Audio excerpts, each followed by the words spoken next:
Saudara kemarin udah nyoblos belum? Sudah. Nyoblos apa saudara? Kami sekeluarga demokratis. Jadi saya tidak suruh istri saya, anak saya nyoblos apa. Bebas, terserah. Saya tanya anak saya, Fani mau nyoblos apa? Dia bilang nomor 10, hati nurani. Bagus. Saya tanya istri saya mau nyoblos apa? Dia bilang nggak tahu. Nanti aja cari yang ganteng, dia bilang. Ya ampun.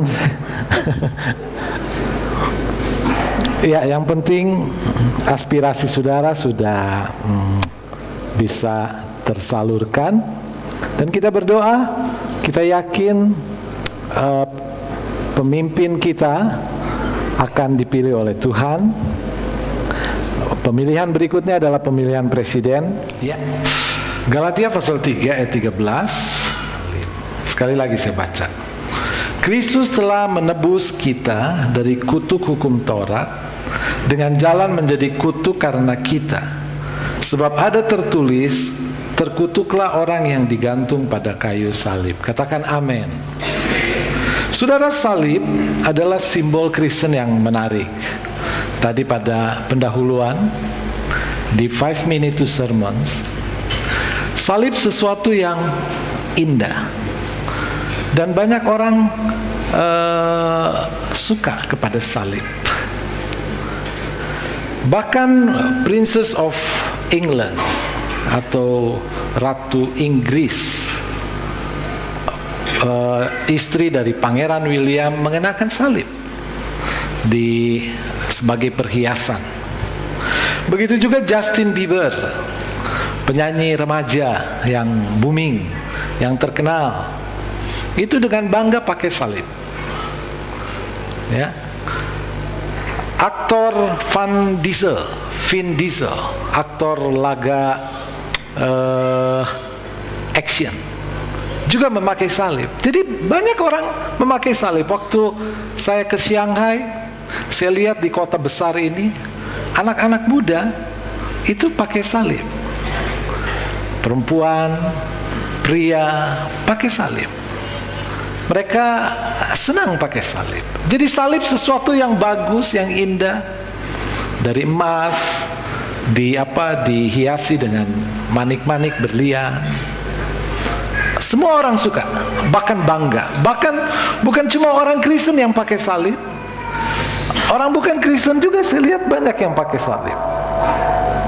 Tetapi kalau saudara lihat zaman dulu, waktu Yesus hidup, salib itu sesuatu yang mengerikan. Jangankan dipakai, didengar saja kalimat salib ini, itu orang sudah takut. Karena salib pada zaman Yesus hidup adalah tempat orang dihukum secara sadis. Penghukuman yang terkejam. Penghukuman sekarang misalnya tembak mati, ya, tidak sakit kali, sudah nggak tahu saya. Ditembak langsung mati, jadi langsung ke jantung. Atau ada lagi hukuman mati disuntik. Jadi dia diam, dia tidur, lalu disuntik dan tidak terasa mati. Tapi salib itu justru sebelum mati dia harus mengalami siksaan. Jadi proses penyaliban biasanya dimulai dari pencambukan. Jadi si penjahat itu dicambuk 40 kali kurang 1. Jadi 39 kali. Dicambuk bukan cambuk seperti cambuk kuda, tapi cambuk Romawi. Cambuk Romawi itu terdiri dari 3 helai kulit. Di ujungnya terdapat setiap kulit 3 bola-bola besi. 3 bola-bola besi itu, setiap bola besi ada paku 3. Saudara bayangkan? Lalu cara mencambuknya itu bukan mencambuk setengah tenaga, tetapi sepenuh tenaga. Jadi tulang, daging itu kalau kena terambil.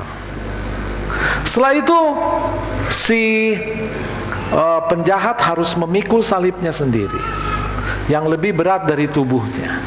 Jadi dipikul sendiri, dibawa biasanya bukan di lembah, tetapi di atas bukit. Kenapa di atas bukit? Supaya semua orang lihat. Jadi salib menjadi syok terapi. Jadi orang berpikir 2 kali untuk berbuat jahat.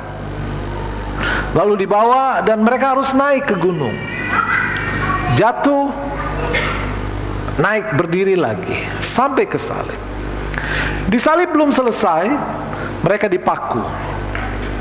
Jadi paku jari, kaki, dipaku dengan paku-paku besi yang berat, yang tajam. Lalu diberdirikan. Ya, saudara bisa lihat di film The Passion of God. Ada The Passion of Christ. Ada lagi film baru, The Son of God. Tapi di Passion of Christ itu penyiksaannya lebih ngeri. Di film yang baru, The Son of God, itu lebih diperhalus. Lalu salib itu diberdirikan. Dan sebelum malam tiba, kaki mereka dipatahkan.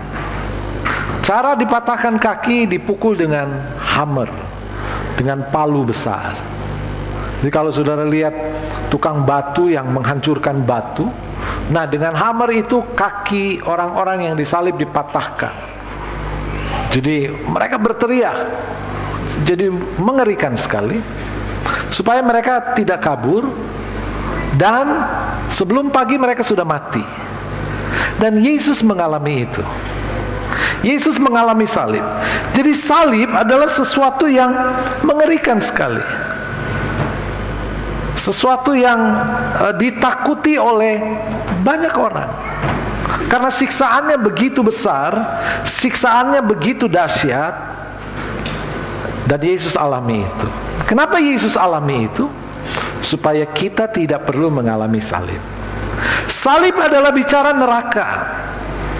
Kita semua harus masuk ke neraka karena dosa.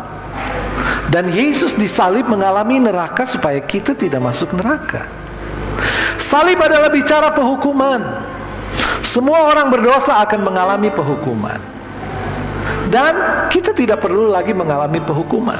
Jadi salib mengubah 100 derajat hidup kita. Jadi Yesus sengaja membiarkan dirinya dilukai dari ujung kepala sampai ujung kaki. Itu penuh dengan luka. Yesus membiarkan tubuhnya disakiti dengan sakit yang luar biasa yang tidak tertahankan. Sarjana Alkitab berkata penderitaan yang paling besar di Alkitab adalah Ayub. Ayub menderita, tapi Ayub tidak seberapa dibandingkan penderitaan Yesus. Semua penderitaan itu untuk menanggung penderitaan kita.